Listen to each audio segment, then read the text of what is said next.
Hello friends, welcome to Meera mind voice. BB ஹவுஸில் Sunday episode day 7 episode 8. ஆனால் VJS வந்தார், பெரிய முத்தாய் போட ஆரம்பித்தார். ஒரு சிலர் கையில் அதிகாரம் கொடுத்து அந்த அதிகாரம் அவங்களை என்னென்னலாம் பண்ணுது, எப்படியெல்லாம் மாற்றுகிறது. கீழே இருக்கிறவன் எப்பவும் கீழே இருக்க மாட்டான், மேலே இருக்கிறவன் எப்போ பாரு மேலே இருக்க மாட்டான். அதை மாதிரி இந்த பிபி வீட்டில் இருக்கிறவங்களும் இந்த வீட்டுக்கு வரலாம், சூப்பர் டீலக்ஸ் வீட்டில் இருக்கிறவங்களும் அங்கே போகலாம். இவங்களுக்குள்ள ஒரு ஏற்றத்தாழ்வை உருவாக்கி கொடுக்கப்பட்ட பொறுப்புகளை எப்படி புரிஞ்சுக்கிட்டு இருக்காங்க, பேசலாமா அப்படின்னுட்டு ஆரம்பித்தார். ஆனால் பெருசாக ஒன்றும் கேட்கல. சரி சொல்லுங்க, பவர் என்ன, அதிகாரம் என்ன சூப்பர் டீலக்ஸ் ஹவுஸுக்கு அப்படின்னு சொல்லி கேட்டார். சார் வேலை செய்ய முடிக்க முடியும் அது இதுன்னு சொன்ன உடனே அவ்வளோதான், வேறு எதுவுமே இது பண்ணல. அவங்க உங்களை டாமினேட் பண்ணிட்டாங்க, அவங்க இங்கே இருந்தால் உங்களை எப்படியெல்லாம் செஞ்சுருப்பாங்கன்னு புரிஞ்சுண்டு அதுக்கேற்ற மாதிரி நீங்கள் எப்படியெல்லாம் இதை சுவாரஸ்யமாக்கி விளையாட முடியும்னு பாருங்கள் அப்படின்னுட்டு முடிச்சிட்டார். அதை அவ்வளோதான், அந்த டாப்பிக்கில் வேறு ஒன்றுமே இல்லை. அதுக்கப்புறமா பிரவீன் காந்தி சார்கிட்ட கேட்ட உடனே, சார் நாங்கள் ஜட்ஜு, நாங்கள் அப்படி இருந்தோம் இப்படி இருந்தோம்னு சொன்ன உடனே, சார் அவங்கெல்லாம் டாஸ்க் விளையாடுற நேரத்தில் நீங்கள்லாம் வெட்டியாக இருப்பீங்கிறதுனால உங்களுக்கு ஜட்ஜ்மெண்ட் கொடுத்தாங்க, வேறு ஒன்றுமே கிடையாது அது. ஸோ அது எப்போ பாரு நீங்கள் ஜட்ஜு கிடையாது, அந்த டாஸ்க்குக்கு மட்டும்தான் அப்படின்னு சொல்லிட்டு, சரி நீங்கள் அப்படி ஜட்ஜ் பண்ணுறவங்களா இருந்தீங்க, வேலை வாங்குறவங்களா இருந்தீங்கன்னா ஏன் சார் 2வது நாளாக கிச்சன் நாறுது அப்படின்னு கேட்டார். இன்றைக்கும் லஞ்சு முடித்து பாத்திரங்கள் எதையும் யாரும் வாஷ் பண்ணலை. நேத்திக்கும் அதே பிரச்சனை இருந்தது. உடனே விக்ரம் எழுந்து சொன்னார், சார் நாங்கள் இன்ட்ரெஸ்டிங்காக மாற்றுறதுக்கு ட்ரை பண்ணினோம். அவர் சொன்னார் இல்லையா, ஒரு சாங் பாடுவோம், அந்த சாங் முடியறதுக்குள்ளே நீங்கள் சாப்பிட்டு முடிச்சுடணும், அதுக்கப்புறம் தான் நாங்கள் சாப்பிட்ணுங்கிறதுனால டைம் கன்ஸ்ட்ரெயின்ட் இருக்குது அப்படின்ட்டு. அதுக்கு அவங்க அட்லீஸ்ட் சொல்லியிருக்கலாம், ஒரு சாங் போகாது, நீங்கள் 3 சாங் பாடணும் அப்படின்னு ஏதாவது அதை ஒரு சுவாரஸ்யமாக மாற்றிருக்கலாம். ஆனால் அவங்க இல்லை இது மனித உரிமை மீறல் அது இதுங்கிற மாதிரி அதை எங்கெங்கேயோ கொண்டு போயிட்டாங்க அப்படின்னு சொன்ன உடனே, நல்லா சிறப்பாக சொன்னீங்க, நீங்கள் விளையாட வந்திருக்கீங்க, நல்லா விளையாடுங்க. சுதந்திரமாக ஒரு இடம் இருக்குது அப்படின்னா அது இந்த பிபி ஹவுஸ் தான். உங்களுக்கு என்ன இப்போ வீட்டு கவலையா, சாமான் வாங்கணும்னு கவலையா, பொண்டாட்டி பிரச்சனையா, எதுவுமே கிடையாது. ஸோ நிறைய யோசிங்க, யோசித்து இதை இன்னும் எப்படிலாம் சுவாரஸ்யமாக்க முடியும்னு பார்த்து பண்ணுங்க, மேக் இட் ஹேப்பன் அப்படின்னு சொல்லிட்டாரு. திவாகர் சிரிக்கிறாரு. உடனே திவாகர் இப்படி சிரிக்காதீங்க, இது சிறுபிள்ளைத்தனமானது, இப்படியெல்லாம் சிரிச்சிட்டு இருந்தீங்கன்னா அது நல்லா இல்லை அப்படின்னு அவரை கொஞ்சம் ரஃப்பாக தான் சொன்னார். அப்புறம் கேப்டன்கிட்ட கேட்டோடனே, சார் நான் மீட்டிங் பிளான் பண்ணலான் இருக்கேன், 2 பேருக்குள்ளே சண்டை வந்தால் அதை விலக்கி விட்டு அவங்க 2 பேரையும் மட்டும் பேச சொல்லிடுவேன். தம்பி, இந்த வீட்டினுடைய மோட்டோவே ஒரு பிரச்சனையை கிளப்பி எல்லாரும் சண்டை போடணும், அதை ஒரு சுவாரஸ்யமான சண்டையாக்கணும், வரம்பு மீறாமல் இருக்கிற சண்டையாக்கணுங்கிறது தான்ப்பா அப்படிங்கிறத சொல்லாமல் வெறும் சத்தம் போடும் இடமா மட்டும் இருக்கக்கூடாது. நீங்கள் உங்களோட கேப்டன்சியை பற்றி எவ்வளோ தூரம் அவேராக இருக்கீங்கன்னுட்டு நான் அடுத்த வாரம் பார்த்துட்டு சொல்கிறேன் அப்படின்னு நிறுத்திட்டாரு. அடுத்தது கனி சொல்கிறாங்க, பாரு அங்கே போனால் வேறு லெவலில் கேம் விளையாடுவாங்க. உண்மையிலேயே எல்லாருக்கும் பாரு மேலே அவங்க நல்லா விளையாடுவாங்கன்னு தோன்றுறது. ஆனால் அவங்க எல்லாத்துலேயும் மூக்கு நுழைச்சி ஒரு மாதிரி ஆட்டிடியூட் காமிச்சு, ஈகோ காமிச்சு பேசும்போது தான் எல்லாருமே இரிட்டேட் ஆகிடுறாங்க. அவங்க பண்ணுறதையே இன்னும் கொஞ்சம் தன்னை மாற்றிக்கிட்டு பண்ணாங்கன்னா உண்மையிலேயே சுவாரஸ்யமாக இருக்கும். அடுத்தாப்பில் திரும்பி ஒரு சின்ன டாஸ்க் ஆட்டம் கேட்டார். யாருக்கெல்லாம் ஃபாலோவர்ஸ் அதிகமாக இருக்கும், இல்லை ஹேட்டர்ஸ் அதிகமாக இருப்பாங்க சொல்லுங்க அப்படின்னு சொன்னாங்க. ஃபஸ்ட்டு சபரி எழுந்து, திவாகரை எனக்கு பிடிக்கும், வாட்டர்மெலன் ஸ்டாரை பிடிக்காது சார், திவாகருக்கு ஃபாலோவர்ஸ் அதிகமாக இருப்பாங்க, கமருதீனுக்கு ஹேட்டர்ஸ் அதிகமாக இருப்பாங்க அப்படின்னாங்க. மேஜராக நிறைய பேர் சொன்னது பாருக்கு, ஏன்னா வாண்டடாக ஃபைட் பண்ணுறாங்க, அதுக்கப்புறம் அவங்க சொந்தமாக பிரச்சனை பண்ணுறாங்க, அவங்களுடைய பாடி லாங்குவேஜும் அவங்களுடைய யூஸ் பண்ணுற வேர்ட்ஸும் நல்லா இல்லை அப்படி இப்படின்னு சொல்லிட்டு பாருக்கு நிறைய சொன்னாங்க. அடுத்தது ஒவ்வொருத்தராக சொல்லிகிட்டே வரும்போது பாரு மூஞ்சி சொல்லிக்கிறாங்க, இது பண்ணுறாங்க. மேஜராக பாரு, கம்ருதீன், திவாகர், இவங்க 3 பேரை தான் ஆல்மோஸ்ட் எல்லாருமே சொன்னாங்க. திவாகரை 2 பக்கமும் சொன்னாங்க, ஃபாலோவர்ஸ் அதிகமாக இருக்கலாம், ஹேட்டர்ஸும் இருக்கலாம் அப்படின்னு சொல்லிட்டு. ஃபாலோவர்ஸில் டிஃப்ரெண்ட்டாக சொன்னாங்க.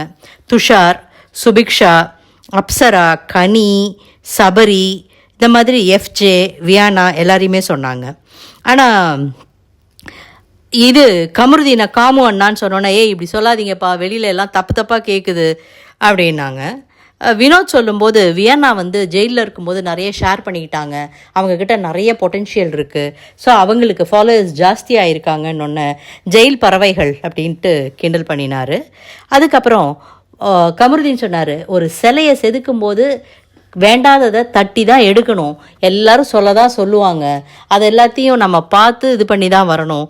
அதே மாதிரி கமருதீன் இதுக்கு சொல்லும் போதும் கலை, அதுக்கப்புறம் திவாகருக்கு வந்து ஹேட்டர்ஸ் அதிகமாக இருக்கும், மேபி ஃபாலோவர்ஸும் இன்க்ரீஸ் ஆகிருக்கலாம் சார்னோன்னு அவரை பெரிய கும்பிடு போட்டு உட்காருன்ட்டாங்க. நம்ம ஒன்று கேட்டால் இவர் ஒன்று சொல்லி நம்மளை சுற்றி விட்ருவார் அப்படின்னு சொல்லிட்டு. அப்புறம் விக்ரம் வந்து பாருக்கிட்ட எக்ஸ்பிளைன் பண்ணுறாரு, நீ வந்து எங்கே பேசுகிற என்ன பேசுகிறங்கிறது தான் மேட்டர், நீ பேசுகிறது தப்பு இல்லை, அந்த பேசுகிறத எங்கே என்ன பேசுகிற அதை மட்டும் மாற்றிக்கிட்டேன்னா நல்லாயிருக்கும் அப்படின்னு சொல்லிட்டு பிரேக்கு. அடுத்து வந்தவுடனே எவிக்ஷன். யார் போவாங்கன்னு கேட்டோடனே எல்லாருமே மேஜராக அப்சரா அப்படின்னு சொல்கிறாங்க. பட் கடைசியில் பிரவீன் காந்தி சார் எவிக்டட். கலை சொல்கிறாரு, எனக்கு தெரியும் ரொம்ப கான்ஃபிடென்ஸ் இருந்தது, என் பொண்டாட்டி வெளியில் எனக்கு வந்து ஓட்டு கேட்டுட்ருப்பா, அதோடு இல்லாமல் நான் உள்ளே இருந்தேன்னா நாட்டுப்புற கலையெல்லாம் வளர்ப்பேன், நீ இந்த பையன் எந்த நாட்டுப்புற கலையை உள்ளே உட்காந்து வளர்த்தான்னு தெரியல, யார் யாருக்கு எப்பப்பெல்லாம் கரகம் சொல்லி கொடுத்தா, இல்லை ஏதாவது ஒரு நாட்டுப்புற டான்ஸ் சொல்லி கொடுத்தான்னு கூட தெரியல. அண்டு இந்த வீட்டில் நான் இருக்கிற வரைக்கும் என்னோட ஒரே எதிரி சபரி தான் அப்படின்னு லைட்டாக ஒரு பிட்டு போட்டான் பாருக்கிட்ட. ஸோ பாருவும் எதிர்க்க ஆரம்பிச்சிருவாங்க. இப்போது வெளியில் வந்த உடனே என்னை வெளியில் வரும்போதே பிரவீன் காந்தி யாருக்கும் பை சொல்லலை, என்னை தோத்தவன் மாதிரி பண்ணாதீங்க, என்னை தோக்கடிக்க இந்த உலகத்துலேயே ஆள் கிடையாது, நான் தோக்கலை, நான் வெளியில் ஜெயிக்க போயிட்டுருக்கேன் அப்படின்னு சொல்லிட்டு வெளியில் வந்ததுக்கப்புறமும் உள்ளே போய் எல்லாருக்கும் பை சொல்கிறீங்களான்னு கேட்டால், வேண்டாம் நான் எதுக்கு சொல்லணும், நான் எல்லா இடத்துலையும் இருக்கேன், நான் இங்கேயும் இருக்கேன், நான் அங்கேயும் இருக்கேன்னு தத்துவம் பேச ஆரம்பிச்சிட்டாரு. இப்படியே பேசி பேசி அவர் இங்கேயே உட்காந்துருவாரோன்னு வழக்கத்துக்கு மாறாக ஸ்டெப்ஸ் வரைக்கும் வந்து அவரை வழி அனுப்பி வச்சுட்டு அப்புறம் உள்ளே போனார் விஜேஎஸ். திரும்பி வந்த உடனேயும் வந்து உட்காந்துட்டார் ஸ்டெப்ஸில். சார் எனக்கு என்னமோ இன்னமும் பிரவீன் காந்தி சார் இங்கே இருக்கிற மாதிரியே இருக்குது, அவர் போயிட்டாரான்னு ஆடியன்ஸ் எல்லாரும் உண்மையிலே அவர் போயிட்டார் சார் அப்படின்னாங்க. ஸோ அந்த மாதிரி லைட்டாக ஃபன் பண்ணிவிட்டு திரும்ப வீட்டுக்குள்ளே இருக்கிறவங்க கிட்ட வந்து ஏதாவது சொல்ல போகிறாருன்னு எதிர்பார்த்தோம். ஆனால் என்னென்னத்தெல்லாம் உடைச்சாங்கன்னு எல்லாத்தையும் லிஸ்ட்டு போட்டுட்டு அந்த இது கர்டன் போடுவாங்க இல்லையா, அந்த பிளைண்ட் ஃபோல்டு அதையும் உடைச்சிருக்காங்க யாரோ. அந்த மாதிரி ஒரு சில இதெல்லாம் உடஞ்சிருக்கு, ஃப்ளார் வைஸ் உடஞ்சிருக்கு, வெசல் உடஞ்சிருக்கு. இதெல்லாம் இப்படி பண்ணாதீங்க, டிசிப்ளின்டாக இருங்க. அப்புறம் இவங்க 2 பேரையும் கொஞ்சம் வெளில போங்க, யார் கமருதீன் அண்டு சபரி, நீங்கள் வேறு யாரையாவது கூட்டிகிட்டு போகணுன்னு நினைக்கிறீங்கன்னா கூட்டிகிட்டு போங்க, நான் இவங்கள்ட்ட எல்லாத்தையும் பேசணும் அப்படின்னாரு. அவங்க 3 பேரும் வெளில போன உடனே, ஒன்றும் இல்லை சும்மா தான் அவங்கள வெளில போக சொன்னேன், திரும்பி வர சொல்லுங்க அப்படின்ட்டு உள்ளே வந்தோடனே வெளியில் என்ன பார்த்தீங்கன்னு தான் சபரிக்கு ஸ்ட்ரைக் ஆகுது. சார் அங்கே டேங்க் இல்லை சார் அப்படின்னோடனே எல்லாருக்கும் சந்தோஷமாயிடுது. வீட்டில் ஃபுல்லாக இனிமேல் தண்ணி வரும், ஸோ வீட்டை ஃபுல்லாக நீட்டாக வச்சுக்கோங்க, கொஞ்சம் ஹைஜீனாக இருங்க. ஏன்னா நம்ம எல்லாருமே சொல்கிறது அதுதானே, வீட்டில் ஹைஜீன் இல்லை, பர்சனல் ஹைஜீனும் இல்லை, வீட்டு ஹைஜீனும் இல்லைன்னு சொல்லிட்டு. அடுத்தது ஆதிரையை மட்டும் சட்டத்திட்டங்களை ஃபாலோ பண்ணணும், நாங்கள் சொல்கிறத மதிக்கணும், எங்களையே நீங்கள் பெங்னையும் பிக் பாஸையுமே நீங்கள் கொஷின் பண்ணக்கூடாது, நீங்கள் வந்திருக்கிறது நாங்கள் போடுற சட்டத்திட்டங்களை மதித்து நடப்பேன்னு சொல்லிட்டு தான். மாஸ்க் இருக்குல்ல பத்திரமா அப்படின்னாரு. போட்டிங்கன்னாலும் மேக்ஸிமம் எவ்வளோ தடவை எவ்வளோ நாளைக்கு போட சொல்லுவோம், நீங்கள் மாஸ்க் போட்டுட்டு இருந்தீங்கன்னா எங்களுக்கு ஷோ கிடையாது அப்படிங்கிற மாதிரி சொல்லிட்டு கிளம்பிட்டாரு. கனி வந்து ஆதிரை கிட்ட போட்டுக்கோ நீ மாஸ்க்கை, எவ்வளோ நாள் மேக்ஸிமம் போட சொல்ல போகிறாங்க, இன்னும் 1 டே இருக்கலாம், பிகாஸ் பிரவீன்ராஜ் யூனிஃபார்ம் போட்டுகிட்டே தான் உட்காந்துட்ருக்காரு. அவரை கங்க்ராச்சுலேட் பண்ணார். நேத்திக்கும் சாட்டர்டே சண்டே ஸ்பெஷல் ட்ரெஸ் போடலை அவர், இன்றைக்கும் அது போடலை. உடனே ஆதிரை வந்து சரி ஓகே நான் போட்டுக்கிறேன்னு சொல்லிட்டு மாஸ்க் போட்டுக்கிறாங்க. பார்வதி உடனே ஆரம்பிச்சிட்டாங்க ஃபைட்டை. சாப்பாடு வச்சுருக்கு, 1 நிமிஷம் இருமா கப்பில் போட்டு தரேன் அப்படிங்கும்போது, எனக்கு இந்த ரேஷனிங்லாம் பிடிக்காது, இது வந்து ப்ரொடக்ஷன்லேருந்து வந்திருக்கிற ஃபுட்டு, அதை நானே சர்வ் பண்ணி நானே இஷ்டத்துக்கு சாப்பிடுவேன், எல்லாருக்கும் நீங்கள் 1 கப்பு கொடுக்குறீங்க, எனக்கு 1/2 கப்பு போதும், நான் அந்த 1 கப்லேயே மிச்சம் பிடிச்சிடுவேன்னுட்டு பேசிட்டு அவங்க வெளியில் போயிட்டாங்க. திவாகர் வந்து இப்படிலாம் பண்ணாதப்பா, இது நல்லா இல்லைப்பா, சாப்பிட போகிறவங்கள போய் எல்லாம் வழிமறித்து எல்லாரும் சேர்ந்து அவங்கள கேங்கப் பண்ணி சபரி சொல்கிறாரு, அண்ணே இதுதானே வாய் விடுறது, வார்த்தையை விடுறதுங்கிறது, நீங்கள் பாட்டு பேசிகிட்டே போகிறீங்க.